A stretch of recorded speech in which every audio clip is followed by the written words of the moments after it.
11. mars. Starfaðu með lögmálum mínum, ekki gegn þeim.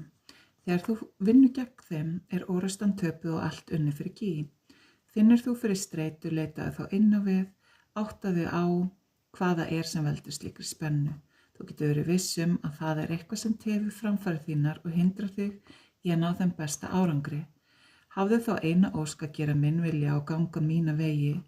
Leyfðu engu að koma í veg fyrir að það gerist. Þegar þú gefur þér tíma til að leita, muntu vita hver minn vilji fyrir þig og þá það undir þér komið að hlýða án þess að hika.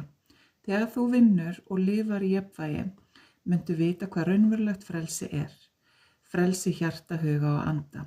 Þú munt skynja að ómælt viska og skilningur streymar frá þér. Þegar þú ert í þannig vitundarástandi get ég notað þig til hjálpar við endursköpun himins og jarðar.